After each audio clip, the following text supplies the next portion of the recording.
Hello,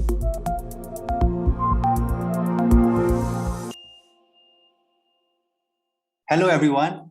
Welcome to another episode of the DAOventures podcast, where we interview people who are involved in the crypto space in any shape or form.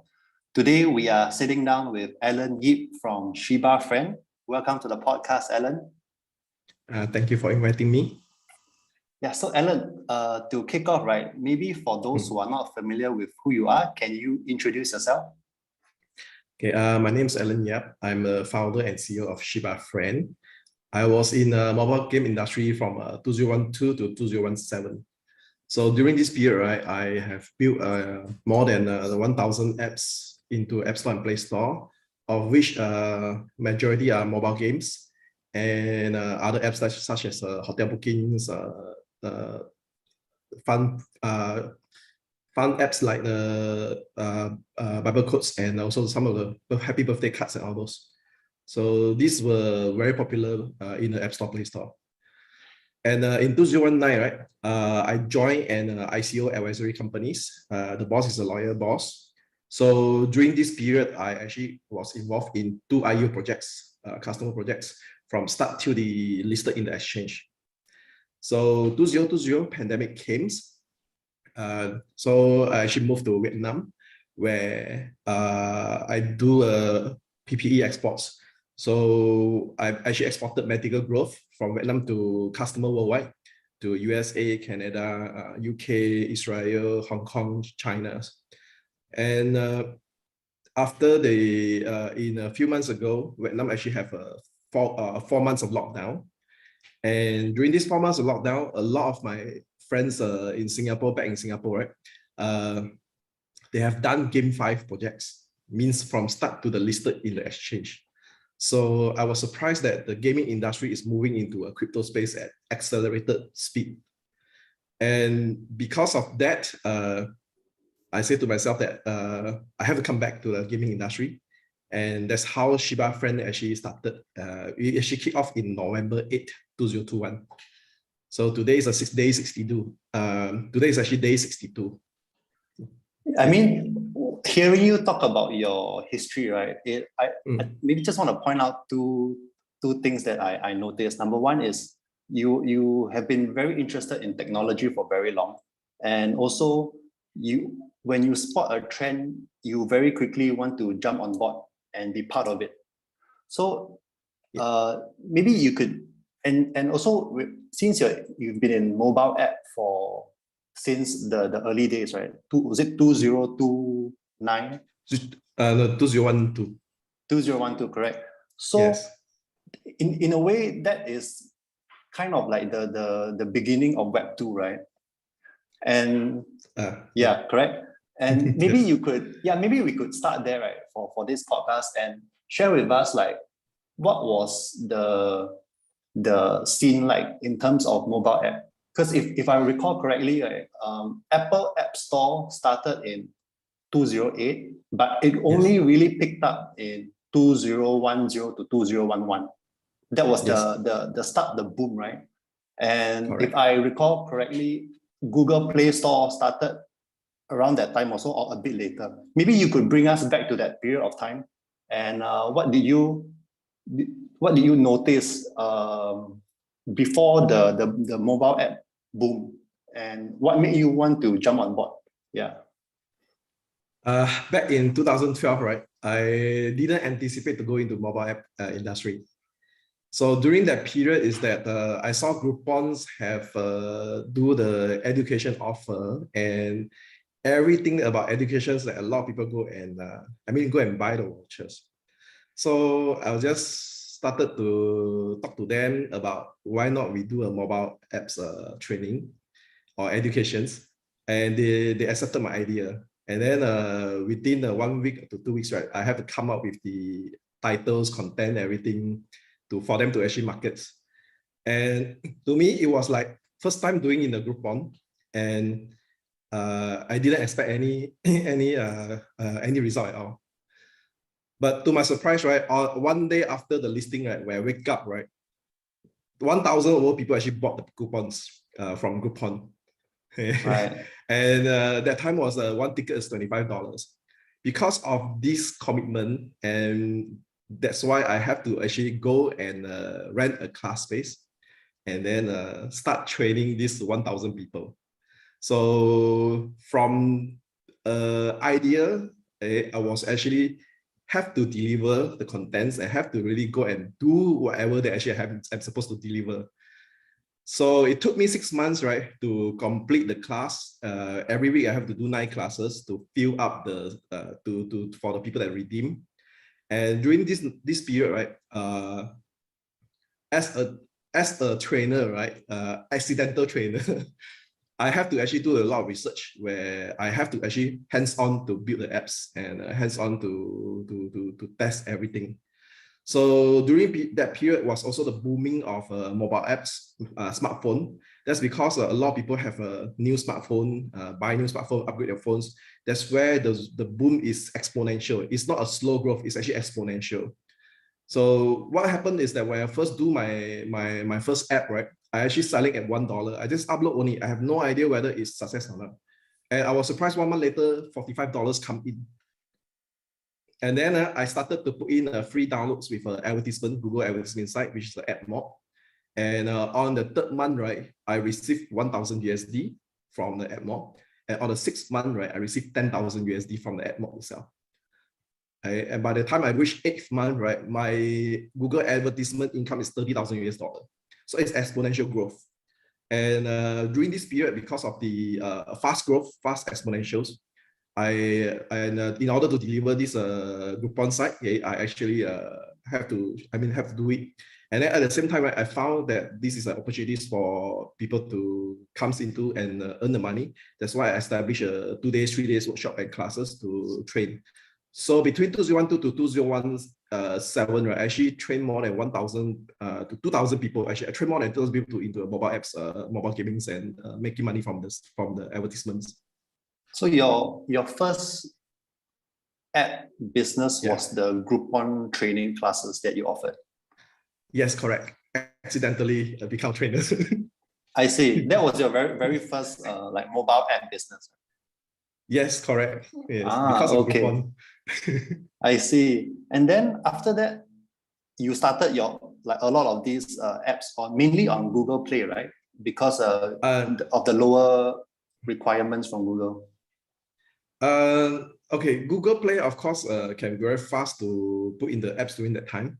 Apple, every app have to wait for 2 weeks of approval, or maybe some 1 month to approve. So majority of apps actually uploaded into a Google Play Store. I see. And a lot of your business model is derived from advertising, because yes. you can advertise, you can put advertisement in the app, right? When people play. Yes. Yes. Google Ad Mob is essence of a mobile app. So we just plug in the SDK and the game code, the advertisement code, then the advertisement automatically appear. So we don't need to worry about who's the advertiser. I see. And because you made so many apps, right? Like what did you learn from making so many apps, and why did you think you were able to gain so much advertisement revenue in such a short amount of time? It's because I have mobile games apps that actually reach 5 million installed in 1 month to 2 months period. During that time, it was very easy. Any apps you upload there, right, you easily get 10,000 to 1 million installed very fast. Back in the 2012 to 2013. That time, Google never put any restrictions or any algorithms. So a lot of people go into mobile apps, right? In the first month also we can hit 100,000 installed to 1 million installs. So when more people actually using or playing our games or apps, right, it means more click on the advertisement, either accidentally click or purposely click. According to Google data, 50% of the people that click the ads are actually interested in the ads. So that is where the revenue generates come in. So for 1 million installs, right, on average, right, most of the apps in the App Store, Play Store can earn about $1,000 a day from the advertisement. So if you can grow up to 5 million, right, you're looking at about 4,000, 5,000 per day. And I have students that actually managed to get about more than 10 million users, right? 1 month, they earn about 120,000 USD from the advertisement. So this is like an accelerated exponential growth for people that are in the early stage of the trend. So the same for the MetaMask also, okay. Mobile games, right, where it started in 2012 was about $30 billion only the industry. And it took 10 years to reach 100 billion last year. But MetaMask, right, Metaverse, right, the play to earn games, right, this year itself already crossed 150 billion, right? So it's for any industry that are in the early stage trend, right, especially in the gaming industry, the growth is exponential. How were you able to get like millions of installation for your games? Did you do a lot of advertising or like how did you get so much installed? Zero advertisement, all organic. Is the number one is the title. Number two is the keyword that you put inside. So example, right? Why do I choose Shiba Friend? Because Shiba Inu is trending. Everyone in the whole world is talking, in the crypto world is talking about Shiba, SHIB tokens, Shiba Inu, everything, or Dogecoin, or all this. So that's where I adopt the name Shiba Friend. It's easy. Number one, it's easy to recognize by people. Number two, right? You don't need to really tell a lot of people about why you choose the name or why you choose this particular strange name. Because you tell people Shiba Friend, they already relate to, oh yeah, Shiba Inu, okay, Shiba tokens, and also Dogecoin, and Elon Musk also. I see. So that is the secret of almost everything online. It has to be related to something that are trending. I see. Just to stay a bit more on Web2 applications, right? So from your experience, I mean, there are millions and millions of apps in either in Apple App Store or Google Play Store. The majority of these apps, are they gaming apps or are they other kinds of apps? Yeah, majority is gaming. And out of the gaming, like the majority is actually casual games like Candy Crush, Temple Runs, these kind of fun games. It's not a fighting, it's not a shooting, it's not all other types of games. In terms of course, in the top 20 in the App Store, Play Store, right? There are shooting games like Fortnite and all those, okay? But they are only like 5 out of 20. The rest is all Candy Crush, which is still number one and still in the top today. Yeah, so even games like Farmville type, right, also are on the top 20. Yeah, actually, that is related to my next question, right? Which is, I mean, there's millions of games on this App Store, but there's only a handful of games that really break out, right? For example, Candy Crush, Farmville. Even Farmville was hot for a period of time, and then after a while, it kind of lost a bit of steam, right? So I'm just wondering, what do you think makes a successful mobile app game? And and also, what will give it like longevity? Because a lot of these games, maybe they are hot for 1 or 2 months, and then suddenly they fizzle out. Yeah, but a game like Candy Crush, until today, people are still playing. Why are they so successful? One secret or one of the requirement, a must requirement in any game industry is that you need to continuously upgrade and extend your game. When a player loves your game, right, they play to become it doesn't need to be top 10. It just like become like you have a 1 million install or 1 million people play your games, right? You already have about you have 1 million followers already. So these followers, I can tell you, right, within months or maybe even within 1 month, right, they can complete everything inside your game. And in order for them to come back and continue, is that you have to add in more levels, more gameplay, more extensions, more characters. Everything has to be like enhanced. So for example, Candy Crush, right? It's actually more than 1,000 levels. And the 1,000 level does not come in like immediately before they release. They actually some of the games actually started with maybe 200 levels, and then right they expand to 300 levels, 400 levels, 1,000 levels, or even more. And for other types of games, right, is the game story they actually expand. So maybe they have a simple storylines, and then they add in onto the more like loving story inside. After that, they will add in the challenging story or conflict story, so that it actually engage the players to stay on for years. Some of the games, for example, like the Idle Miners or even the Fish Dom, all those, right? These are considered popular games, but inside have so many cities, so many islands, and it's not 1 year actually built up. It's not done in 6 months development. It's actually the games, all those that you see that have 10 million to 50 million to 100 million installed, right? They are in the market for more than 3 years, and their game levels, their gameplay, and their fun level is already built up month by month. So every month you see they actually release more levels, more items, more things to capture the retentions and also capture new players. I see. And if I understand correctly, right? When mobile gaming started, the big brands, for example, Blizzard, they were quite reluctant to get on board. In fact, if I recall correctly, they feel like mobile gaming is just a fad. It's something that is temporary, right? And maybe they thought that it's a scam also because there's so many of these fake apps. But eventually they jump on board. So I'm just wondering, could you maybe walk us through this history of mobile gaming? Like when it first started, how did the big gaming companies react to it? And at what point, like which year did they finally accept mobile gaming is in fact the future of gaming? I mean, now we think that the future of gaming is GameFi, but a few years ago, even last year, right, everyone thought that the future of gaming is mobile gaming. Maybe you could walk us through this history, like based on your perspective. Okay, I was one of the people in Singapore that promoted esports back in 2009 to 2011. I was working with Garena and Asiasoft to promote Dota competitions and esports, like all those. And that time is all on the desktop PC. And the way that they choose not to go into in the first place is actually very logical. That was because mobile phone that time, right, cannot match the performance of the gameplay in the computers. So that's why in order to build a MMORPG mobile apps game, right, it's very difficult, it's very expensive, and the main problem is the latency of internet.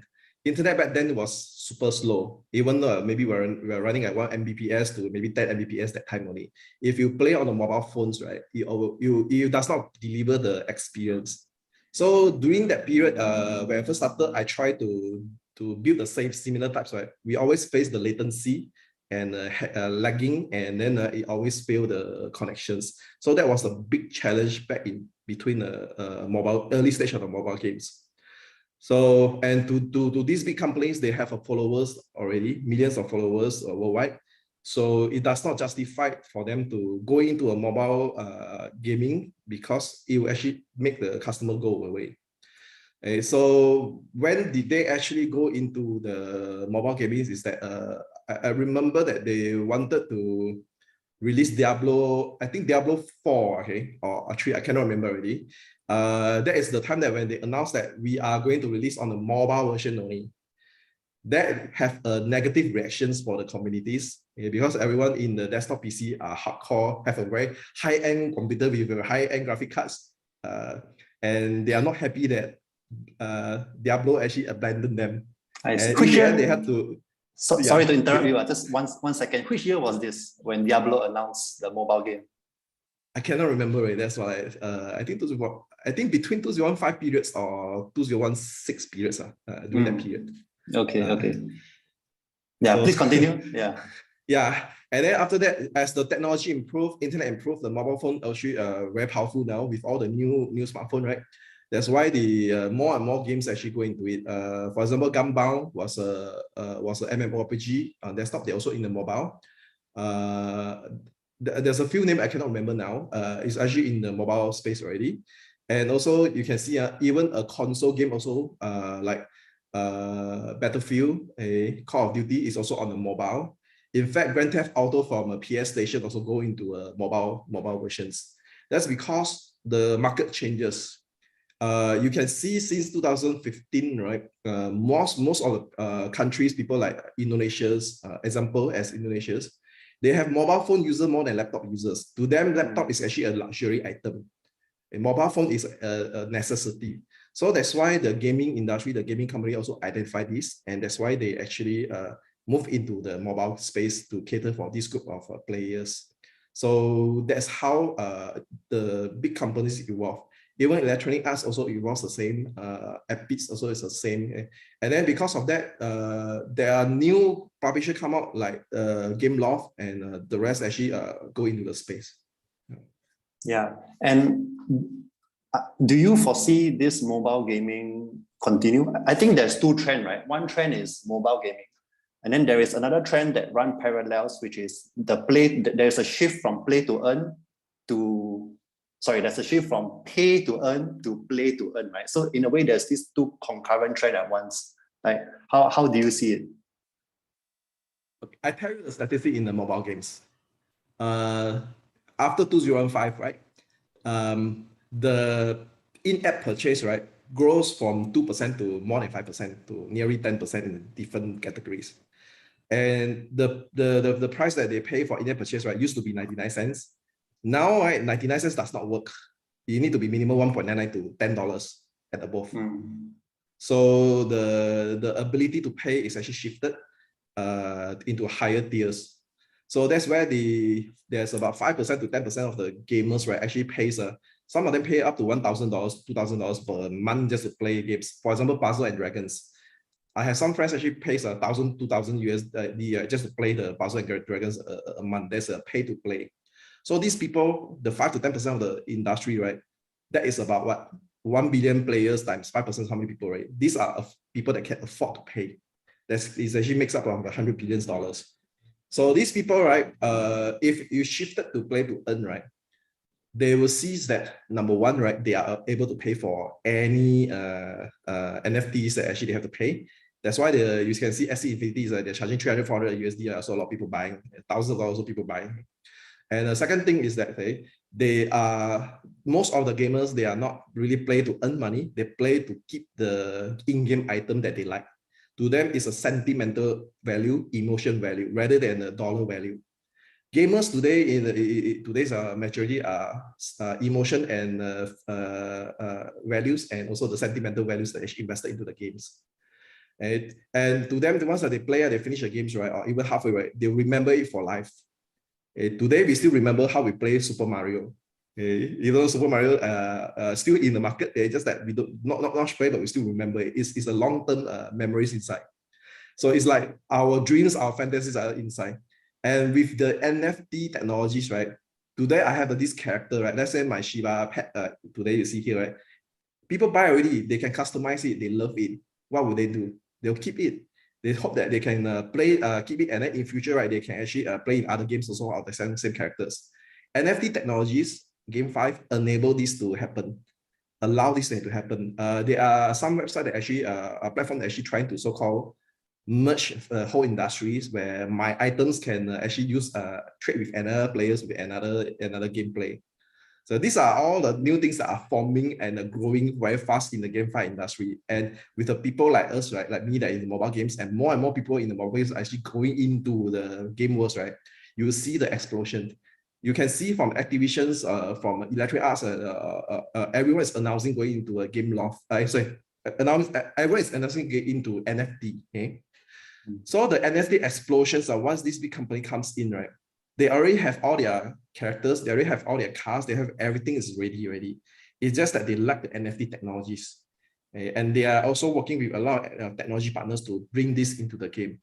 And some of the newcomers, right, they are working with sports clubs, football clubs, right, to build the game, right, with the NFT of the players inside. And this become a boom instantly. And beside the NFT, right, okay, of course you can trade NFT just like you're trading at game cards. You can play to earn. You earn the tokens. It can become a long-term living. And how I look at this, why Axie Infinity Vietnam Game Studio become so famous? It's because during pandemic, a lot of people no money to play. No money to earn. So they play Axie Infinity, they every month earn a few hundred $. And it actually started off in the Philippines. And the Philippines, a lot of people actually cash out and then they can sustain their life. And this has actually spilled effect to the whole industry, where a lot of investors, a lot of people saw this opportunity to provide a means of income to these people. So if a play to earn really structured properly, right, with the investors, with the gameplay, and with the players, it can actually help a lot of people earn a passive income or active income to sustain their life during the pandemic hardship. It evolved into a lot of investors actually created their own scholarship programs. Meaning, right? Yeah. I'm an investor, I have money, but I don't know how to play game, or I'm not interested in play game. And another group of people, maybe in a second world, third world country, okay, or even first world country that doesn't matter whichever, okay, whoever that needs the money, but don't have the money to buy the pets or NFT or anything inside the game.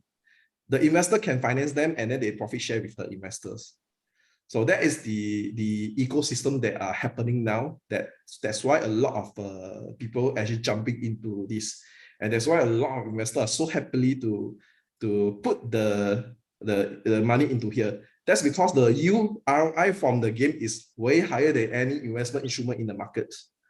And they control, the investor control of their wallets. They have no scare that, okay, if they cannot, if anything happens, they still have a control. So it's actually a win-win situation for the whole ecosystem, the whole industry, the whole society itself. Yeah, I mean, this brings us nicely to what you're currently doing now, right?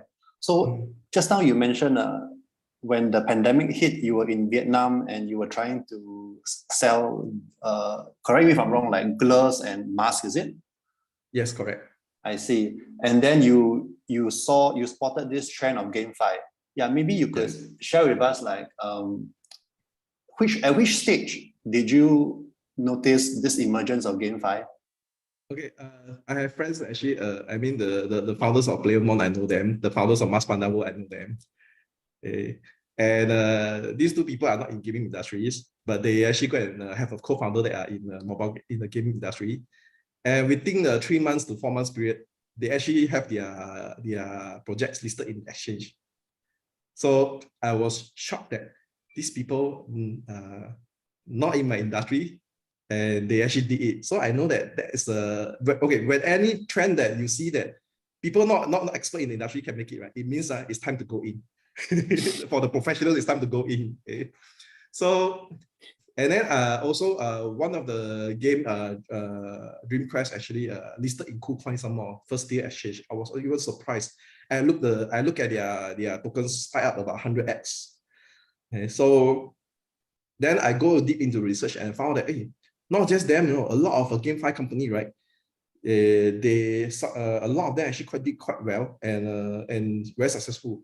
So that is where I feel that it's time to go back here and at a very accelerated pace based on my past experience. I used to have a game studio in 2014, 2016. So I gather all my people, my designers, my programmers, all those come, right? And then we come up with Shiba Friends, what you see today. And at the same time, I go and gather a few people that I know to join in to come in as a core team members. So my COO is actually from it's Jay. He's actually experienced in Mas Pandamas, co-founder of Mas Pandamas. Mas Pandawo. And then we have our chief growth officer and chief marketing officer that actually did the PlayerMon. And then our strategy advisor, which is Leslie of DeFi Singapore, which is have done a Dream Quest. So we have three big names inside that actually supporting SHIBAFRIEND now. And at the same time, of course, I look for Victor of through the team itself, I get to know Victor of DAOventures, and that's how he actually joined in also, and that's how also we're able to get invited into this podcast. Yeah, I think this is a good time to transition to talk about SHIBAFRIEND, right? I mean, just now, earlier you mentioned you wanted Shiba because, in a way, Shiba is a very well-known meme around the world already. But SHIBAFRIEND is actually more than just a dog, right? You guys are trying to create a social network for pet owners, not just for Shiba owners, right? Yeah. Yeah, yes. So maybe you could share with us your vision for SHIBAFRIEND. Players will play and then they will actually communicate. I mean, they want to talk about the gameplay. most of the time in the traditional mobile games, right, they'll go to forums, they go to blogs, they go to Facebook and actually talk about the games that they're actually playing. And it's also a way of a customer retentions or player retentions. So for example, let's say today I have one group of players playing SHIBAFRIEND already. So after they stop playing, what would they do? They'll go somewhere and post. They will either go to Telegrams, they will go to Discord or any other social media channel to talk about it. But today I actually created the SHIBAFRIEND social media platform, is that for them to go inside and so-called do whatever they actually normally do after they play the games. At the same time, because I actually have a pet dog also. So our co-founder also have we are pet lovers, okay? So the idea is that, okay, we create this so that the pet owners can come in also to share as a social media. So maybe for someone who have zero idea what is SHIBAFRIEND, like, can you describe to this person what is SHIBAFRIEND and what can users hope to, like, what can they do when they are in the SHIBAFRIEND network? Okay, SHIBAFRIEND, our pets, right? Our first range of pet will all follow Shiba, and we will have a lot of different types of designs of the pet characters. You have a police, you have a dancer, we have a magicians and all those, and more characters we're actually creating. So a lot of pet lovers or dog lovers, right? They actually love Shiba, especially a cute one. Also, any cartoons or any anime that actually looks cute, they actually love it. So this is the number one over here. Then after you have this ready, we will have pet care games. So you can go inside and play, and you have to feed the dog, you have to shower them, you have to buy toys for them, you have to make sure they're happy and make sure they don't sick also. Okay? If you don't care for them, right, they'll fall sick, and then you have to send them to hospital to recover. So that's in the gameplay that is coming up. So it's just like a real life to take care. And after that, you want to explore the cities, you can go explore cities. In fact, we are building a simulations world based on the Singapore map. It's the first city. We have plans to have about more than 10 cities in the world with 3D maps that you can walk around, roam around. We are coming up with new videos on that. So in the next few days, you'll be able to see how it actually looks like, and feels like. It actually looks and feels like the pictures in my background also. Okay. So this is for the fun part. And then for the earn part is that, right, the buildings, right, some of the buildings are commercial buildings. So the commercial buildings, we have in games, different types of games. So for example, you go to a casino, right, you're going to play the card games. You go to a stadium, you're going to play sports game. And you go to a concert, right, you're going to play music games. So there's at least 10 different types of games type that the player be able to play inside. We plan to roll out in this year, minimum 10 games inside where the players can go and play and earn the tokens, on our Shiba tokens. And our first game, right, will be music playing games, 3D music playing. The Shiba will run and then try to hit the beat. That one will come out this month, January. Our target road day is January play to earn, to have a play to earn. Our demo gameplay is already in our website. You can check out in our website there. It looks better than the demo play, and people can start earning the tokens. Right. I tried to play one of the games, the one where you jump left or jump right to grab. That's the game, yes, right? That one. Okay. Yes, and that will be the first full play to earn games that release. What other upcoming games are there besides the one that is currently live? Our first game out already. Our first priority is to build the simulation world, because we are a metaverse. You cannot have a metaverse without a simulation world. Okay. So this month we will have a demo gameplay ready to come out, and then our goal is by latest March, right? By latest March, people can go around in the city with their NFT pets. They can move around, they can do interactions inside. At the same time, right, people can start buying the lands, the buildings, to own the building inside. And one of the special features is that all this building you see at my background, why is it white color and it's not decorated? The reason is because we want people to put in their own pictures. And today you can put in your own, like Sandbox or Decentralized, you can put in your own logos and all those. So we actually designing so that the owner of the building can put in their own logos. If you own the home, you own the building, you can put your game logo, can put your avatar, can put your own pictures, or you can put your company picture inside there. So in the end, the whole city will look very lively designs. I see. And besides Shiba, the dog, right? Are there any other kind of animals that you plan to introduce in the future? First 2 quarters will all be Shiba. Because there's so many designs that we can do. Because by the end of the first quarter, right, by end of March, right, our Shiba that comes out, right, we will have upgradable components, like they can change clothes, can change hats and all those. There'll be 4 different components that can upgrade.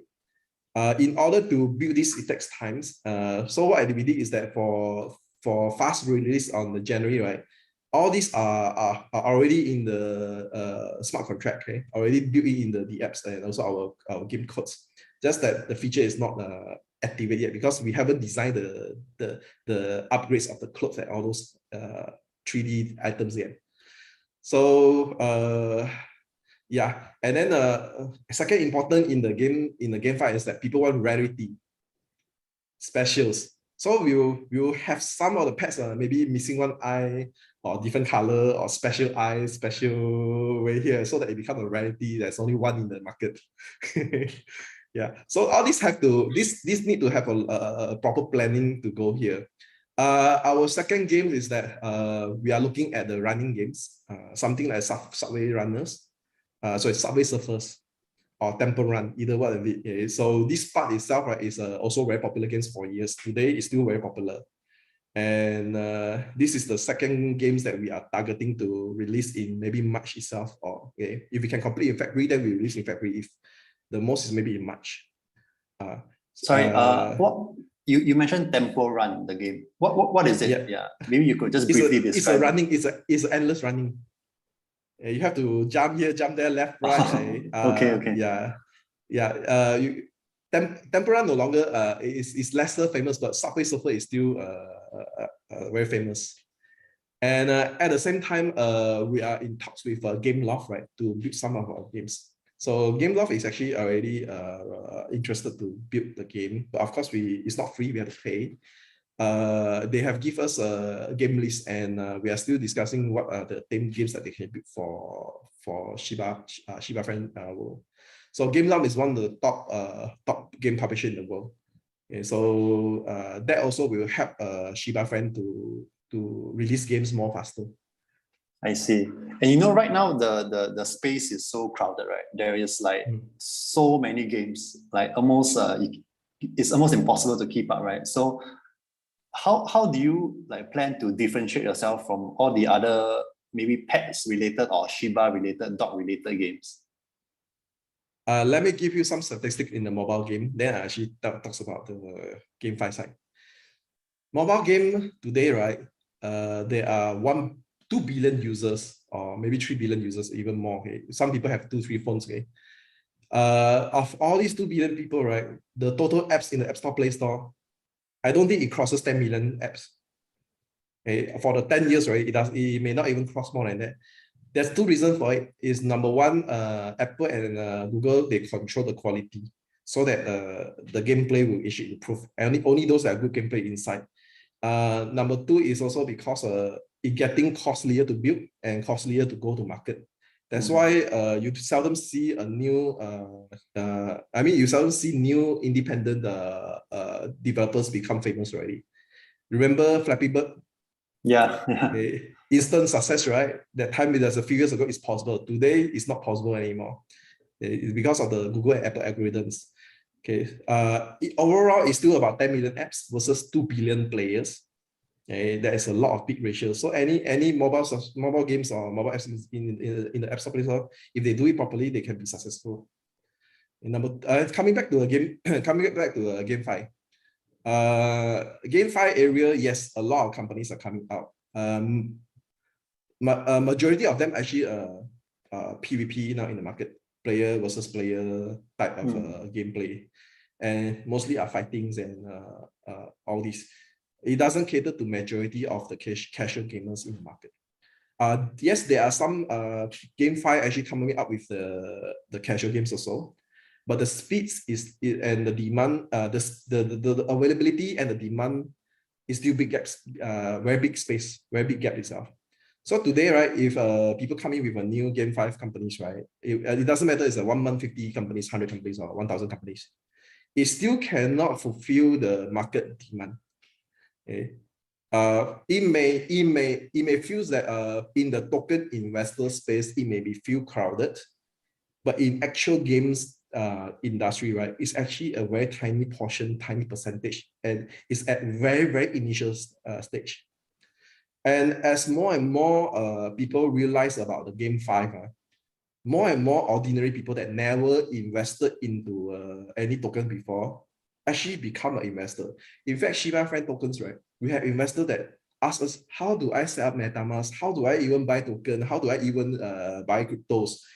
A lot of them actually have no idea what is crypto space, but because of the game, they want to come in and they have to learn. So there's a mass conversions of normal people that never touch a crypto space into the crypto world.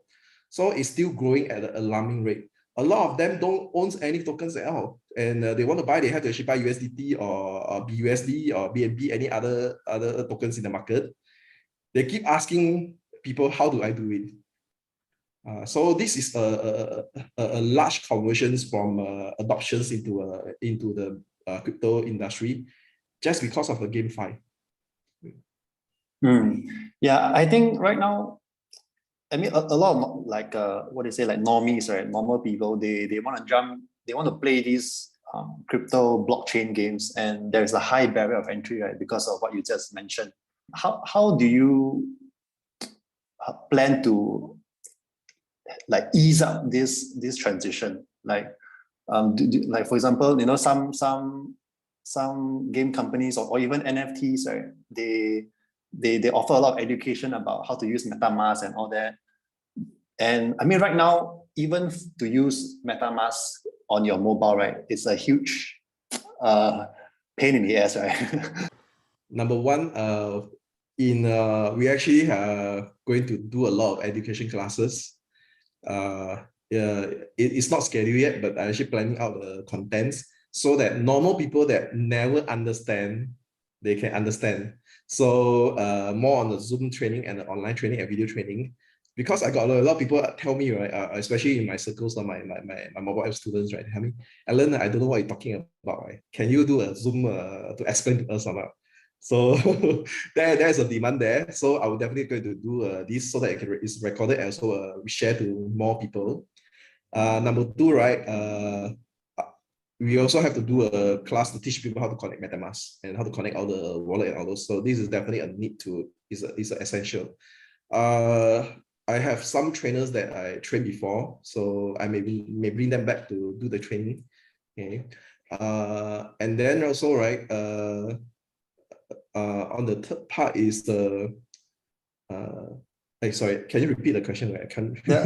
No, the third part is about SHIBAFRIEND as a mobile game, right? I mean, yeah, okay. Yeah. SHIBAFRIEND as a mobile game. Okay. Let me tell you how it works is like this. In App Store, Play Store, right now they are very anti GameFi company games that have crypto elements. Okay. This is a hard part of a lot of the things happen to all the GameFi companies, but most of the games are optimized for mobile game. It does not optimize for mobile phone browser. It's not more optimized for desktop at all. So that's why there's still a technical challenge over here.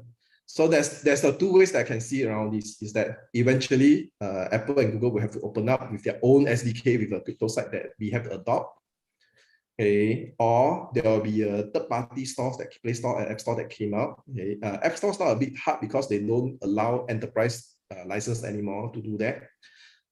Play Store clones with cater for that will actually come out. In fact, I actually got planned for that because I have a Play Store clones code running before a few years ago. So I may convert that into a crypto. So there may be some new startups coming out with this of offering. And the third is that I know how to bypass that. I know how to do workaround on the Play Store App Store so that our apps can be there, and then people can play in the phone itself as the apps itself. So you still envision SHIBAFRIEND to be a mobile game rather than a desktop browser-based game? When we release our first game, it will have an APK for smartphone. So whether successful or not going to a Play Store, that one depends on how we actually bypass that the process, like do the process. Okay. So I understand very well what's the Apple and Google rules, the developers rules. So as long as we fulfill the developer rules and whatever they don't want, we don't show that. Whatever they don't want, we don't put inside. Then we can go into it. And how do you plan to attract like players to come on board to play SHIBAFRIEND? Oh yeah, number one, lots of marketing. Definitely, I need lots of marketing. Even in mobile type area, right? Although I never use any advertisement money, right? A lot of the top games actually spend a lot of money on marketing. Okay, so the first step is going to communities, like DAOventures communities. Okay, and then we are onboarding marketing teams that are experienced in mobile games. Some of them actually used to do for marketing for Puzzle and Dragons. It was one of the top games in mobile games era, and Puzzle and Dragons that time was a revenue about 4 million per day. But of course, it still cannot outpace the GameFi daily transactions. So we are focusing on number one, right? Shiba Inu investors.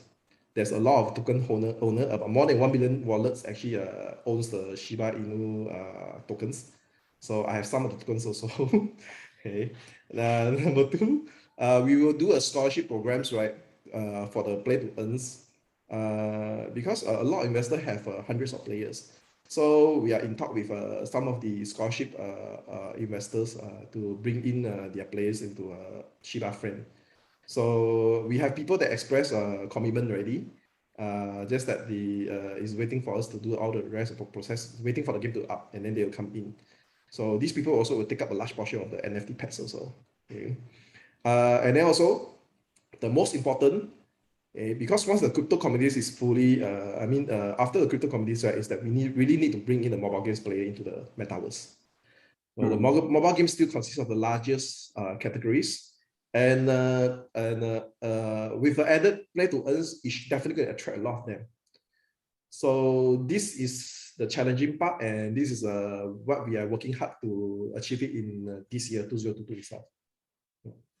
I see. Right, that's very cool. So maybe just to slowly wrap up, right? I'm wondering, right, what did you least expect in 2021 that happened? Number one, the GameFi industry moving like crazy. That's number one. Number two, right, SocialFi, GameFi, and decentralized exchange is booming like extremely fast pace. So this was the unexpected happening, and I think many people also never anticipate or expected this to happen. It's just that the market shifted just like that. Okay. So a lot of games actually coming out with GameFi plus decentralized exchange, or GameFi plus SocialFi, or GameFi plus or SocialFi plus a decentralized exchange. I mean, it's mixtures.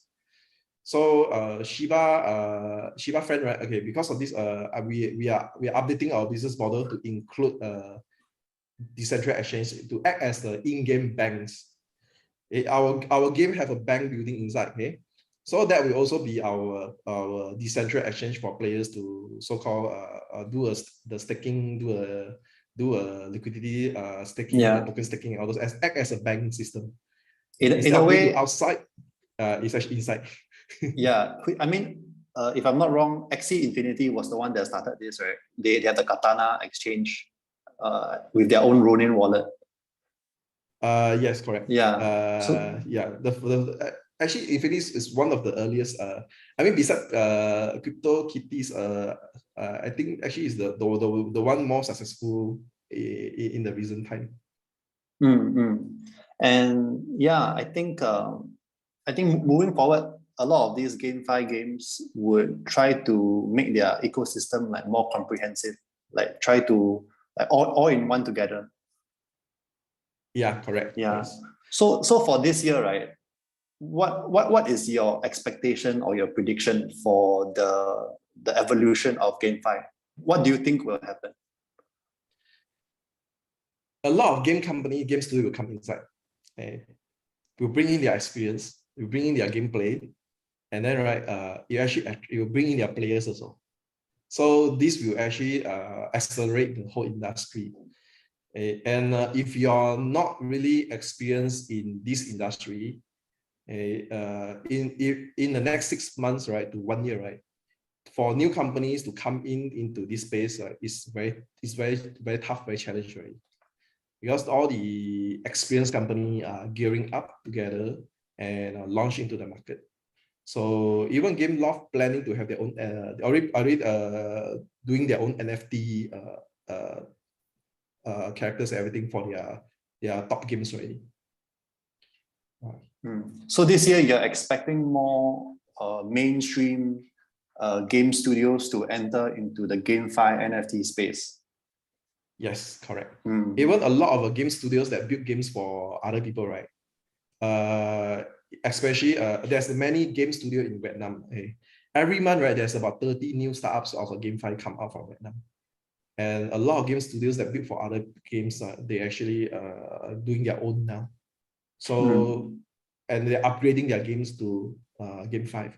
And because of that, right, so we'll see a lot of options, a lot of different types of games, different types of methods, different types of enjoyment in the market, and this different type of excitement. Yeah, I think that's the expectation of a lot of people in the space. But as we know, crypto always surprise us, right? Like the thing that we least expect will happen. So what do you think will happen that you least expect, that will really shock you? Like, let's say we have the same conversation next year in 2023, right? What do you think will happen this year that totally will surprise you and shock you? Wow, that was hard to see, to visualize. You may see some of one possibility is that a lot of GameFi industry will come together, and then right, we can exchange our characters and NFT items. So that may happen.